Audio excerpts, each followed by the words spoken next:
But speaking of Canon, that was actually one of the things I was most excited about going to Cine-Gear, was because, as we both know, at NAB, Canon was a snooze fest. They did a whole lot of nothing. Canon brought everything that they had ever made, ever.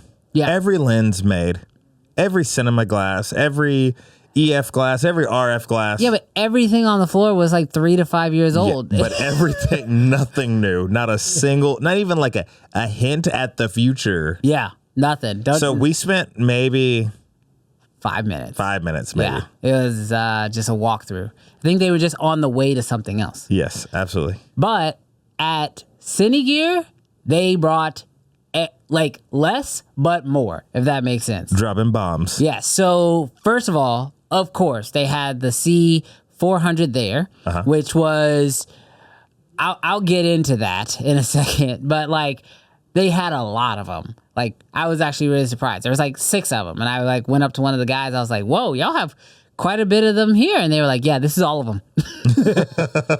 Yeah, this is every single C400 that currently exists. So they had people around them like hawks, but they were really, really nice about letting us get like hands-on with it and check it out and like really get a chance to experience the camera, which was nice. So did they feel like a finished product?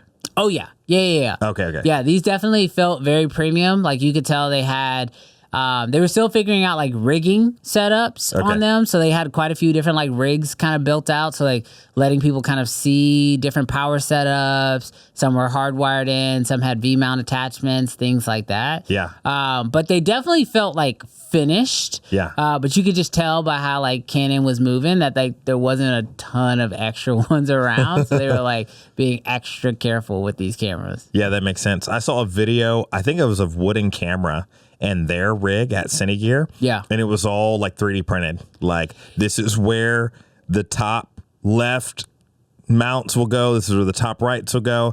And because of just watching their video, because of the integration of the top handle and the cable coming out of it, like you're kind of forced to use that top handle. Yeah, you kind of are. I mean, it definitely, you have ways to kind of get around it. You know, one of the things I looked at was like, how could you strip down the camera? And one of the things I was nervous about with the top handle is the smart hot shoe. And so they did clarify to me that there is a smart hot shoe on the body of the camera as well. So if you did need to run like 32-bit float audio directly in, like through a Tascam system or something, you can do that without the top handle.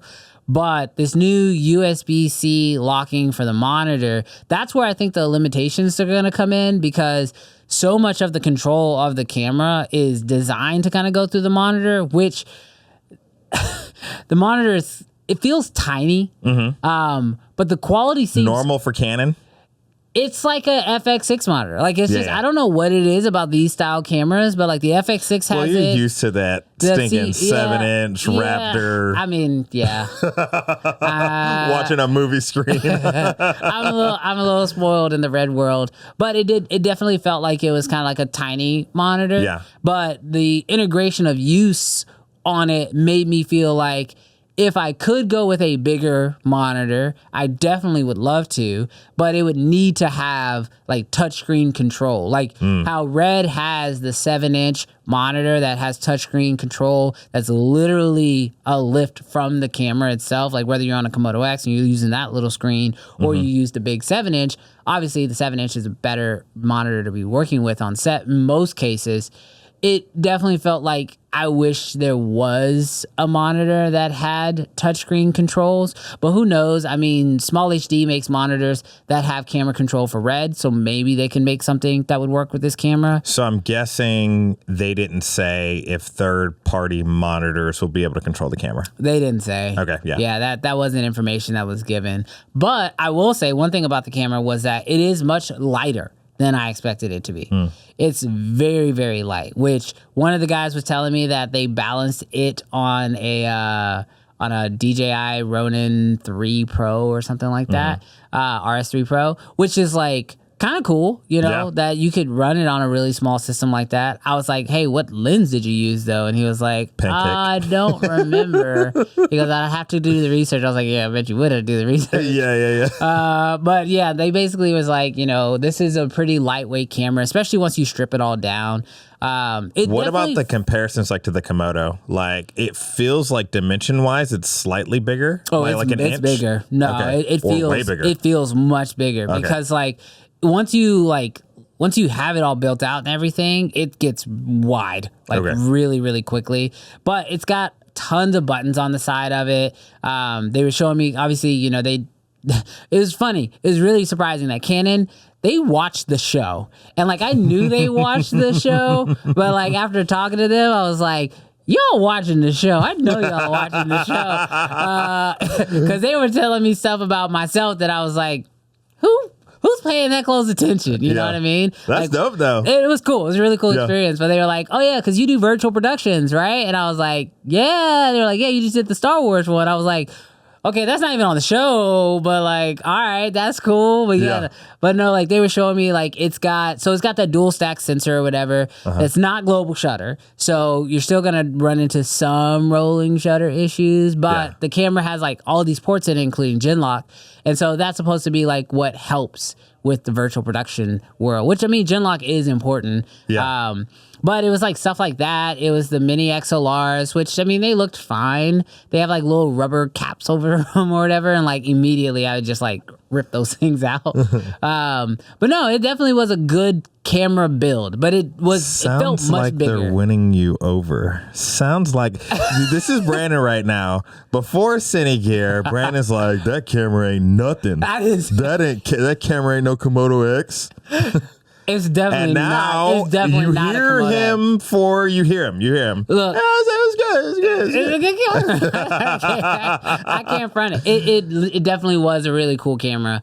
But you gotta hold out till you see the image. And that's my biggest thing. Is like until I see the image out of it, like for example, I thought the C70 was it, right? Like I was like, this is the perfect YouTube camera of all YouTube cameras ever. This is gonna be the end all be all for documentaries, whatever.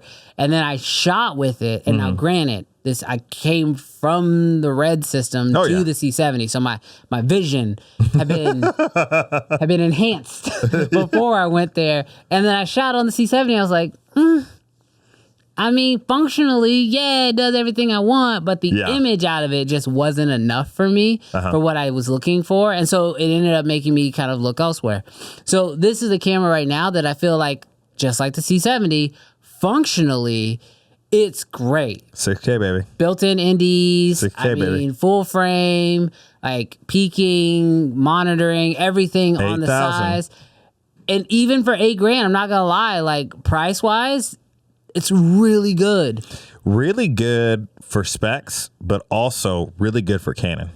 Oh, it was great. I told them straight up to their face. I was like, this is what you needed. Like, this stopped the bleeding. And, like, actually seeing it and using it, I was like, yeah, if you're going to be late, you better show. It's like when people show up late to a meeting, but they have donuts. This was their donut. Like, it was like, well, to be clear, we're still expecting more out of you, Canon. Well, yeah, I know you're still waiting on the R5. Well, I'm saying in general though, like don't just show up to the party with the C400. You need to show up with every other release.